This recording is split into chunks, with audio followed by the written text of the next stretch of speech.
Welcome to the deep dive. We're diving deep into synthetic cannabinoids today. You gave us a lot of research on this, so it seems like you're really looking to understand this topic thoroughly. Yeah, it's definitely a complex one, but it's also super fascinating, especially the interplay between the potential benefits and the risks, which are very real. For sure. Right. Well, maybe let's start with the basics. What exactly are cannabinoids? Okay, so cannabinoids are basically chemical compounds that interact with a system in your body called the endocannabinoid system, or ECS for short. ECS. Okay, Okay. so what is that exactly? It's this intricate network of receptors and enzymes and neurotransmitters, and it's involved in a whole bunch of functions like mood, memory, pain, how hungry you are. It even helps protect your body from cancer. Wow, so it's pretty important then. It really is, and it's been Yeah. around for ages. Did you know we have records of people using cannabis, which contains cannabinoids, going all the way back to 1500 BCE in India? Really? That's amazing. Yeah. So this system has been affecting us for centuries. So how do synthetic cannabinoids fit into all of this? Think of them like the lab-created versions of the cannabinoids that are found naturally, like THC and CBD. They're designed to kind of mimic the effects, but there are some key differences. Oh, okay. What are those differences? Well, one of the main things is that their chemical structure is often tweaked a bit, which makes them a lot more potent, and they tend to last longer than the naturally occurring ones. So it's not just about copying the natural cannabinoids, it's about making them stronger. Exactly. Scientists can manipulate these synthetic versions to fine-tune their effects, so they can create molecules that have a much stronger impact on specific receptors in the ECS. Hmm. That's pretty incredible. It makes you think about all the possibilities, especially for things like personalized medicine. It's definitely an area with huge potential. If researchers can figure out how to manipulate the chemical structure in just the right way, they could theoretically develop treatments for a wide range of conditions that are specifically tailored to an individual's needs. It's definitely fascinating. Before we go too far down that road, can you explain the different types of synthetic cannabinoids? I know there are different classes, right? Right. There are quite a few classifications, and it all comes down to their chemical structure. The main ones are the classic cannabinoids, non-classic cannabinoids, then there are eicosanoids, and then a kind of miscellaneous category for the ones that don't really fit in anywhere else. And I imagine there's some specific compounds within those classes that are more well known than others. Yes, you're right. You might have heard of compounds like JWH08 or AM2201. Those are just two examples from different classes. And the tricky thing is that scientists are constantly developing new synthetic cannabinoids, so it's hard to keep up with them all. It sounds like a rapidly evolving area.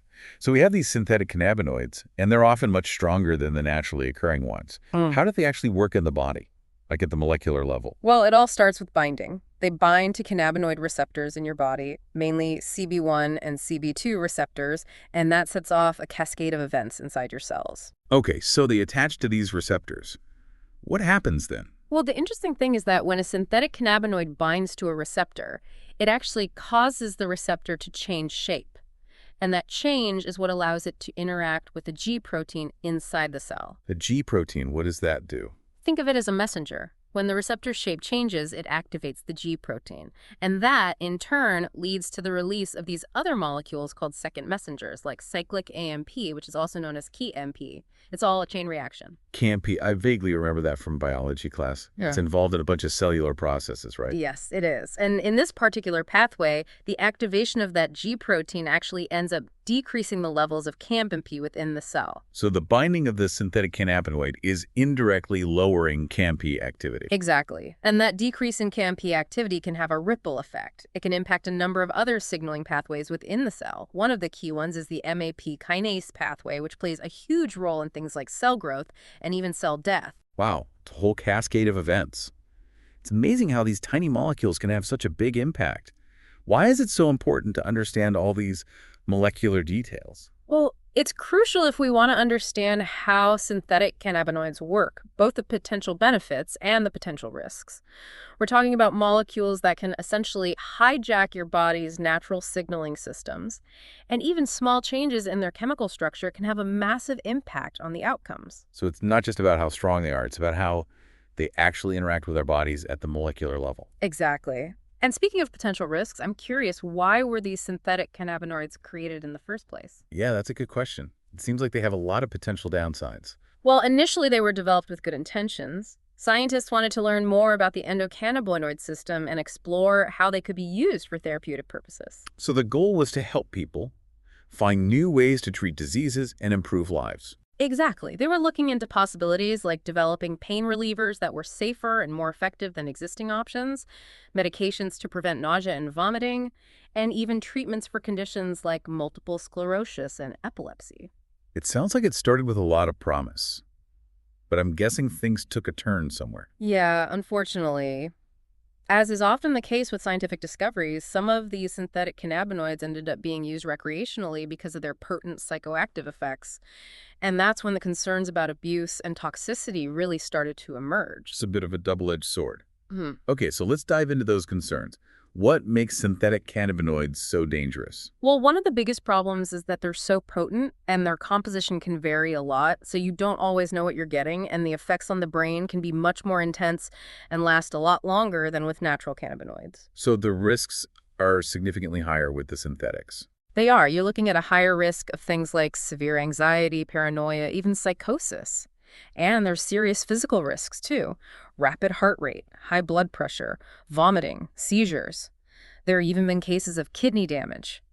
Plus, since there are always new synthetic cannabinoids being created, it makes it very difficult to detect and treat cases of toxicity. It's obviously a serious public health concern. Before we move on, can you tell me a little bit more about how these synthetics actually interact with the body? I know we talked about it briefly, but I'm fascinated by the molecular details. Sure. When a synthetic cannabinoid binds to a receptor, it's like a chain reaction is set off within the cell. Can you walk me through that chain reaction? What's happening step by step? So let's start with the binding. When the synthetic cannabinoid attaches to the receptor, it forces the receptor to change its shape. And that change in shape is what allows it to interact with a G protein. So it's not as simple as just fitting into the receptor like a key. There's actual movement and change involved. Yes, it's very dynamic. And the specific type of G protein that's activated in this case is called a G inhibitory protein, or G protein. G proteins. Okay, got it. Yeah. What happens after they're activated? These G proteins are like master regulators. They control all sorts of cellular processes. And one of the things they do is trigger the release of these molecules called second messengers. And one of the most important second messengers in this whole pathway is cyclic AMP, or KMP. Right, Crescent Canto P, I remember that name now. It plays a role in a ton of different cell functions. Exactly. And when these G proteins are activated, they actually cause a decrease in the levels of CAMP inside the cell. So essentially, the synthetic cannabinoid is putting the brakes on CAMP activity. That's a good way to put it. And that reduction in CAMP activity has a domino effect. It can impact a bunch of other pathways inside the cell. One of the most crucial ones is the MAP kinase pathway. The MAP kinase pathway. Remind me again what that one does. MAP kinases are these enzymes that are essential for regulating cell growth and cell differentiation and even cell death. So we're talking about some pretty fundamental processes here. It's mind-blowing to think about all these tiny molecules setting off this complex chain reaction inside our cells. Why is it so important to understand all these details? Because it helps us understand why synthetic cannabinoids can have such unpredictable and sometimes dangerous effects. We're talking about molecules that can disrupt the delicate balance of your body's natural systems. And even tiny changes in their chemical structure can have huge consequences. So it's not just about the potency, but about the very specific way they interact with our bodies. Precisely. And understanding these intricacies is crucial if we want to develop safer and more targeted therapies for various conditions.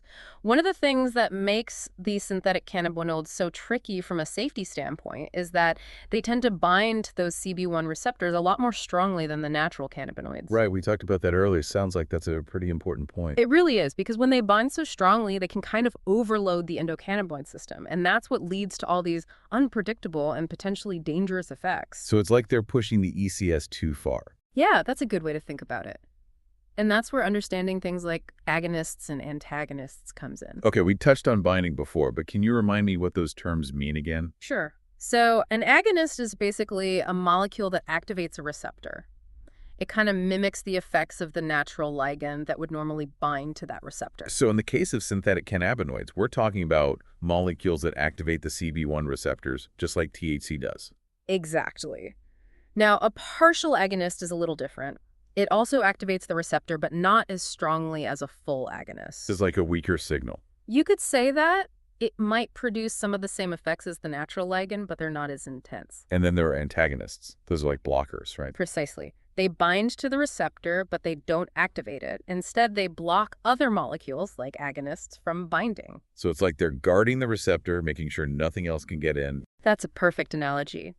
Now, with synthetic cannabinoids, things can get a bit complicated because some of them can actually act as agonists at certain doses and as antagonists at other doses. Wait, so the same molecule can have different effects depending on how much you take? That's right.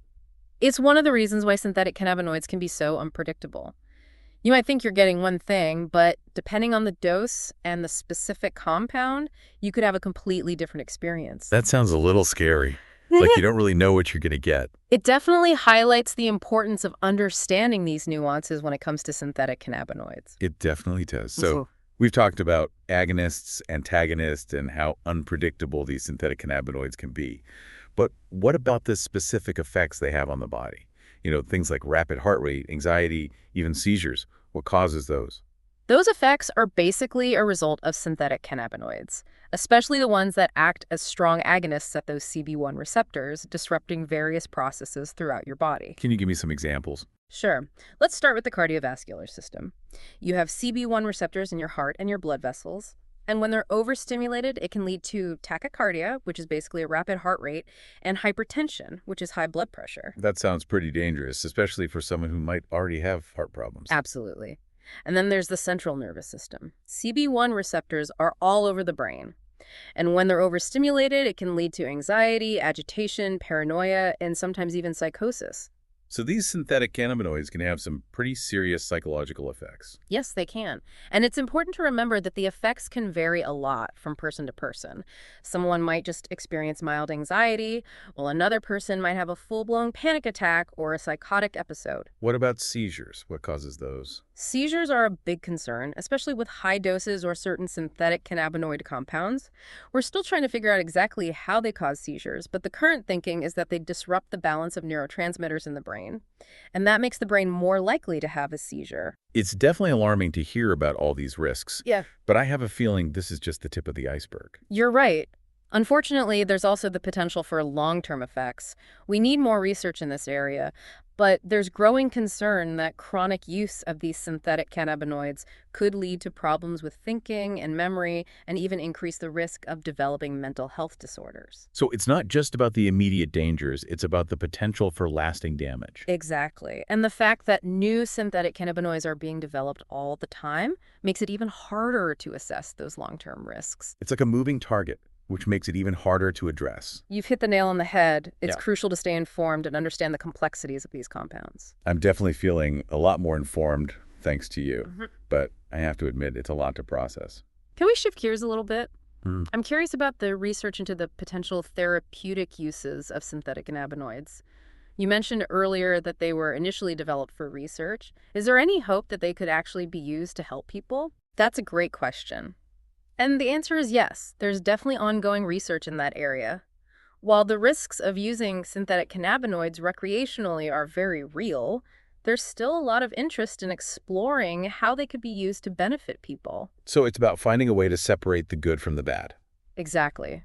One of the main areas of focus is developing synthetic cannabinoids that target very specific receptors or pathways within the ECS. So the idea is to design molecules that can have therapeutic benefits without causing those unwanted psychoactive effects. Precisely.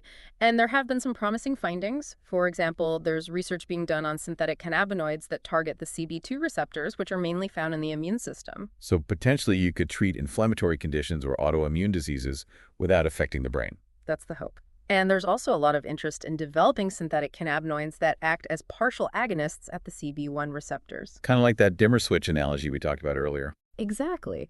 The idea is that these partial agonists could provide therapeutic benefits without causing the full-blown psychoactive effects that you get with full agonists. That sounds really promising.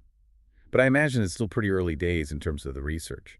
It is. There are definitely a lot of challenges, like finding the right molecules, figuring out the right doses, making sure they're safe. And I'm sure there are some significant regulatory hurdles too, given all the concerns about abuse. You're absolutely right. But even with all those challenges, the research into the therapeutic applications of synthetic cannabinoids is moving forward.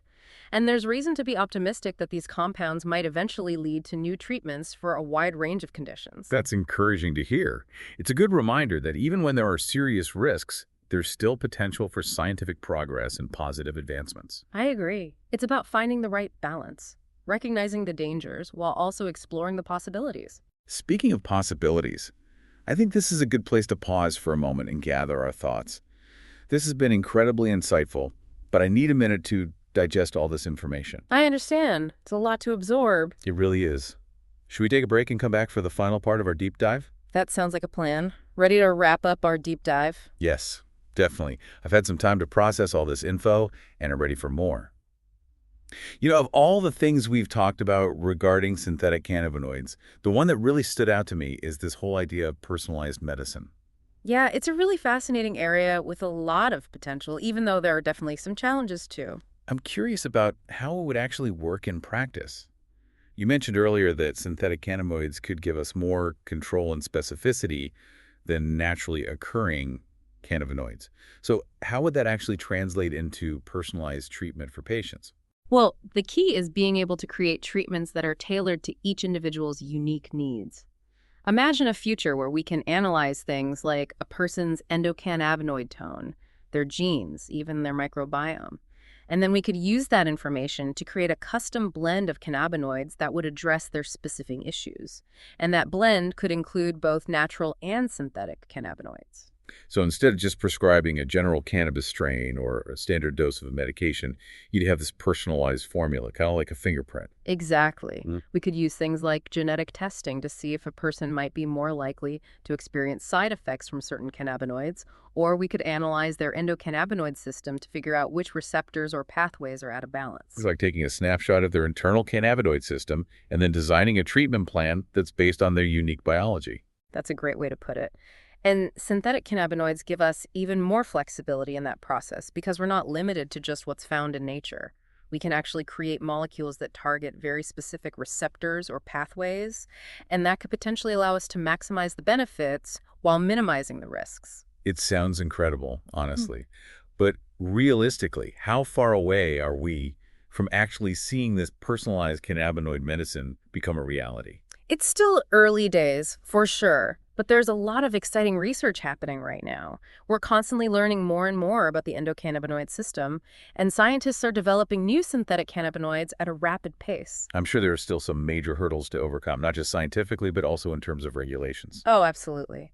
One of the biggest challenges is just the sheer complexity of the endocannabinoid system itself. It's involved in so many different processes in the body, and we're only just beginning to understand how it all works. And then there's the fact that everyone is different. What works for one person might not work for another. Exactly. We need to find better ways to figure out how people respond to different cannabinoids, both natural and synthetic, so we can personalize those treatments effectively. And we can't forget about the stigma that's still associated with cannabis and all the legal and regulatory issues that come with it. That's another huge factor.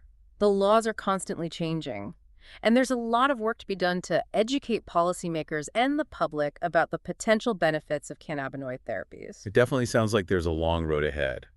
But the potential benefits seem truly remarkable. I agree. Just imagine a future where we can use cannabinoids to treat a wide range of conditions, from chronic pain and anxiety to things like autoimmune diseases and even cancer.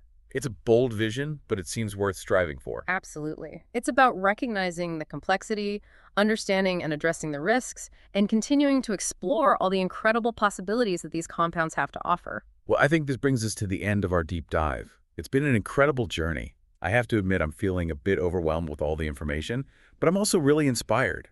It's been a pleasure exploring this topic with you. The pleasure was all mine. And to our listener, thank you so much for providing the research that made this deep dive possible. We hope you found it insightful, and we encourage you to continue exploring the world of synthetic cannabinoids. Who knows what amazing discoveries are waiting to be made? Until next time, keep diving deep.